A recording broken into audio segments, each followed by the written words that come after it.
কার্তিক ঠাকুর হ্যাংলা, একবার আসে মায়ের সাথে, একবার আসেন একলা।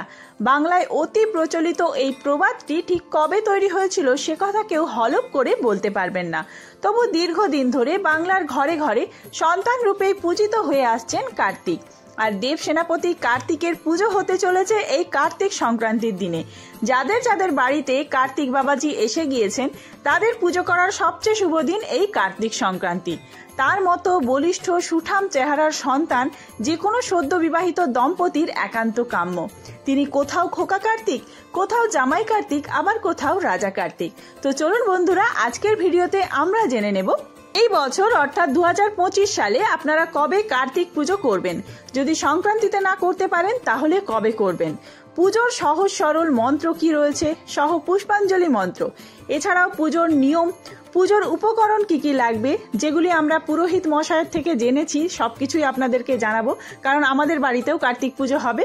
আর পুজোর শুভ সময় কি রয়েছে, সাথে কার্তিক বাবাজিকে আপনারা তার প্রিয় ভোগ প্রসাদ এবং ফুল কি অর্পণ করবেন, সেই সমস্তটাই আমরা আজকের ভিডিওতে জানবো। তো চলুন বন্ধুরা, আর দেরি না করে ভিডিওটি শুরু করা যাক। যদি আমার চ্যানেলে নতুন হয়ে থাকেন অবশ্যই চ্যানেলটি সাবস্ক্রাইব করে এবং ভিডিওতে একটি লাইক করে শেষ পর্যন্ত সাথে থাকবেন।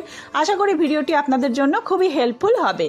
ভিডিওর মূল পর্বে যাওয়ার আগে কার্তিক বাবার অশেষ কৃপা পেতে কমেন্ট বক্সে লিখুন জয় বাবা দেব সেনাপতি কার্তিক অথবা ওম কার্তিকেয় নমঃ। কাদের কাদের বাড়িতে কার্তিক বাবাজি এসে গিয়েছেন এবং পুজোর প্রস্তুতি চলছে অবশ্যই কমেন্ট বক্সে জানাবেন। শুরুতেই আমরা জেনে নেব কার্তিক মাসের সংক্রান্তি তিথি কবে পড়েছে, যেই দিন কার্তিক পুজোর সবচেয়ে শুভ দিন।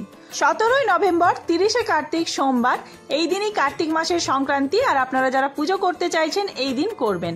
এই সংক্রান্তি তিথিতে যদি আপনাদের কোনো সমস্যা থাকে তাহলে আপনারা পরবর্তী যে সংক্রান্তি তিথি আসছে অথবা অঘ্রাণ মাসের পূর্ণিমা তিথিতে পুজো করতে পারেন।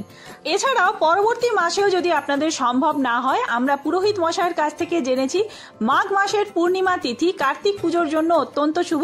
আপনারা মাঘ মাসের পূর্ণিমা তিথিতেও পুজো করতে পারেন, যেটা 1 ফেব্রুয়ারি পড়েছে। কার্তিক সংক্রান্তির দিন পুজোর শুভ সময় শুরু হচ্ছে বিকেল 5টা 8 মিনিট থেকে সন্ধ্যা 6টা 48 মিনিট পর্যন্ত, আবার রাত্রি 8টা 15 মিনিট থেকে রাত্রি 10টা 11 মিনিট পর্যন্ত।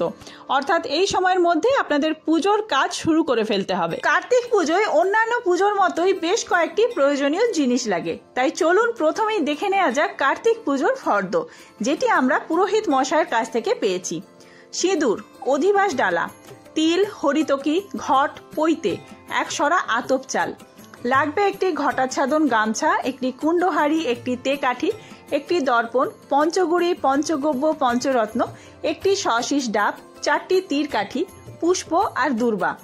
এর সাথে আরও জিনিস লাগবে 3টি আসন অঙ্গুরীয়ক, মধুপর্কের বাটি 3টি, দই, মধু, গব্যঘৃত, চিনি, কার্তিকের ধুতি, ময়ূরের ধুতি, গামছা।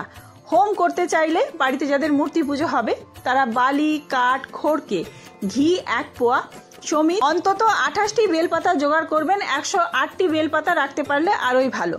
নৈবেদ্য নিজের ইচ্ছা মতো সাজানো যেতে পারে, তবে প্রতি থালায় অন্তত 3 রকম ফল রাখবেন আর একটি করে মিষ্টি থাকা আবশ্যক।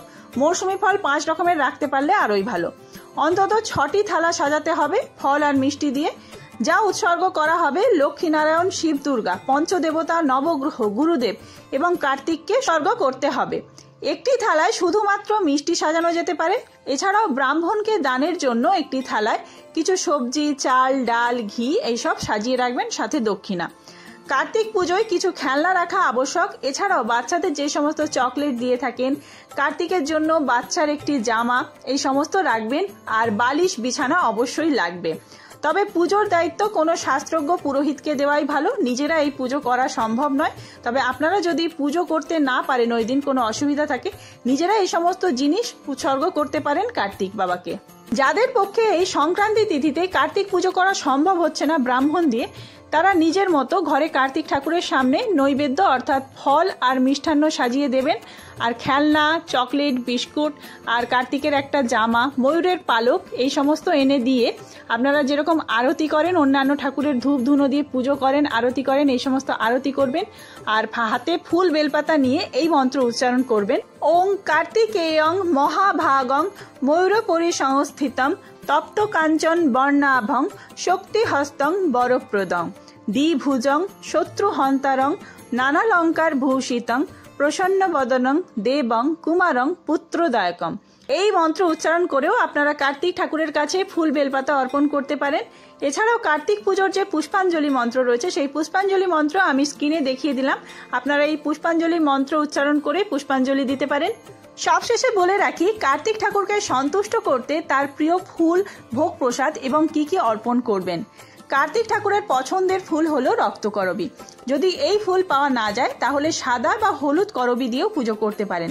এছাড়াও যে কোনো রঙিন ফুলই দেওয়া যেতে পারে, যেমন লাল গোলাপ, পদ্ম, নীল অপরাজিতা, হলুদ চম্পা, এছাড়াও গাঁদা ফুল দিতে পারেন। কার্তিক পুজোয় 5 রকমের ফল তো নিবেদন করছেন, তার সাথে পায়েস অথবা ক্ষীর ভোগ প্রসাদ হিসেবে নিবেদন করবেন। এছাড়াও কার্তিক পুজোর দিন সন্ধ্যায় তুলসী মঞ্চে একটি ঘিয়ের প্রদীপ জ্বালুন সন্তান কামনায়, এবং সন্তানের সুস্থ জীবনযাপনের কামনাতেও আপনারা এই ঘিয়ের প্রদীপ জ্বালতে পারেন। বন্ধুরা, আজকের ভিডিওটি এই পর্যন্তই। ভিডিওটি হেল্পফুল হয়ে থাকলে বন্ধুর মধ্যে অনেক বেশি শেয়ার করবেন, আর ভিডিওতে যদি কোনো ভুল ত্রুটি হয়ে থাকে সেটি কমেন্ট করে জানাবেন। ভিডিওটি কেমন লাগলো সেটিও কমেন্ট করে জানাবেন। খুব তাড়াতাড়ি নতুন কোনো ভিডিও নিয়ে আসছি, সেই সমস্ত ভিডিও দেখার জন্য চ্যানেলটি সাবস্ক্রাইব করে সাথে থাকবেন। ধন্যবাদ।